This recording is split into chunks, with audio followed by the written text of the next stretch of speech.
There's been growing concern that China's new ethnic unity law could be used to extend its reach abroad. You've been detained, you have a $1 million bounty on your head. Could you walk us through your experience? In 2019, I served my roles in the British consulate.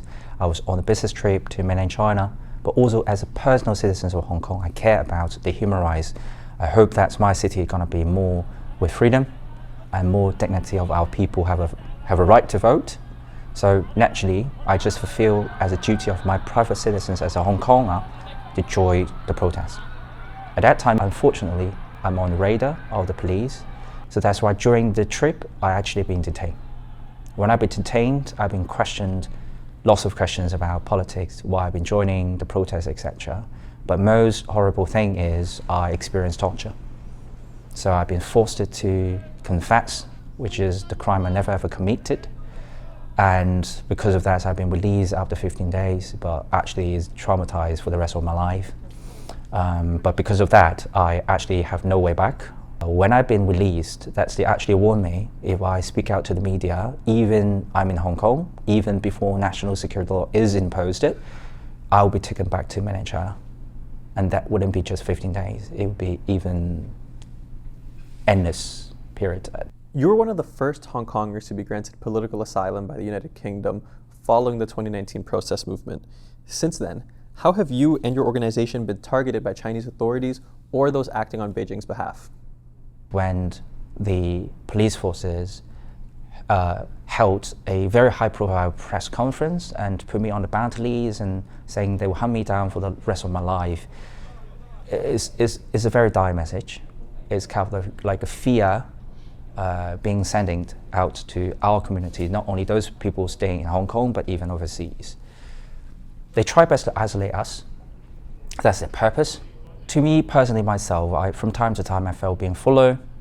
I put under surveillance, and even recently, if I run for the election campaign, I also received some letters or emails that trying to stigmatize me and trying to single me out and trying to damage my rights to stand for the election. So there's lots of stuff, even my members in the community, their families are being questioned, then they feel some pressures, and also they feel they would lose some opportunities of study, doing business. It's been 29 years since the handover of Hong Kong from the UK to China, and Beijing has steadily strengthened its grip. What lessons do you think Taiwan can draw from Hong Kong's experience and how Beijing could approach cross-strait relations? Well, I think this is a really dire message that we learn it from a very bloody lesson that we spent decades after decades on the street trying best to exhaust all the means within the system to protect our own freedoms, being protected by supposedly the basic law, the Constitution.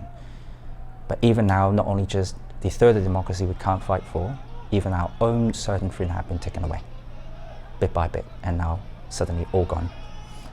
This is a lesson to Taiwanese people. Never trust CCP as a autocracy. But I know that some of the parties in Taiwan that they still believe peaceful negotiation or some agreement that they would believe CCP will respect that, which is not the case.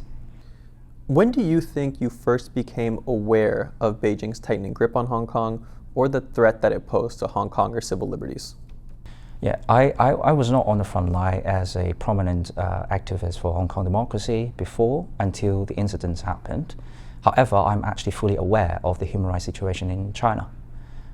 It could trace back when I was studying in high school in Hong Kong. I watched a documentary mentioning about how China's human rights lawyers and dissidents being treated. And since then, I never ever can move on. We should be a good citizens, responsible citizens. We should not engage with any gang members and doing any criminal activities. But what if this kind of activities be executed by the state power? Suddenly they say, turn your face away, don't face it, don't make you in trouble. I don't think that makes any common sense. Then we let mainland Chinese to be more liberal based on our system. But now we're seeing even our system being taken away. This process is painful, but we witness it vividly. Now that China's ethnic unity law has gone into effect, are you more concerned about the scope of Beijing's transnational repression? Which part of the law do you find most concerning? Well, to me personally, it doesn't affect me much because I've already been exposed to it. And this is really interesting thing when you're already being wanted on the boundaries, etc. You actually move on. You're actually ready, being totally in exile, and in some way you have absolute freedom to do whatever you want. But to most of the people, I think that is a concerning trajectory because they build up more complex networks of the suppressive law systems to criminalize almost all activities that they think is standing against their CCP political security interest, which actually also very directly target Uyghurs, Tibetans, and Taiwanese people. This is what we try to present to the world, is not just about the human rights issue far, far away from Hong Kong, from mainland China, from their own people. No, if we don't stop that, based on this political natures and system as an autocracy from China, they would moving forward. They would affect our legal system in the UK, in the US, in Taiwan, and all liberal democracies. Once self-censorship comes, our usual life will be changed. You mentioned in one of your previous answers that in a way, being in exile gives you a freedom that you didn't have before. But how do you manage to continue your work despite the cost that you've already paid? I put it in a very simple way because it's actually very simple, which is the quest for our morality. I don't think too much. I don't even think about the consequences or whether we'll win it or not because I don't calculate it. If we calculate it and believe that we'll win and enjoy this fight, it's not based on our principle or value, it's based on the rational calculation. So what I believe is, no matter the consequence is, go with your value, trust what you believe. When we see Hong Kong skyline, we know that it's a quite modern city, but our political system, our political thought is so not modern. How much support have you received from Western governments or other activist organizations? Do you think that they could do more to support activists and dissidents? At the very, very beginning, we still see a very deep gap of the understanding that the learning curve is still very steep. But we already see the progress have been made.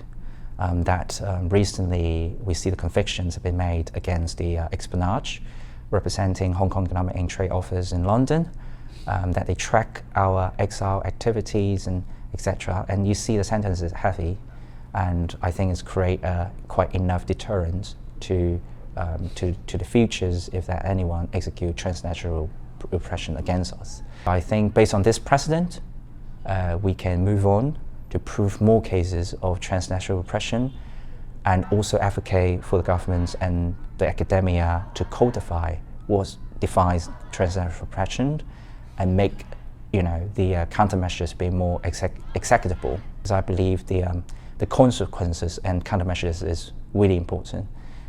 We are in exile, we're facing tremendous cost, personal toll for it.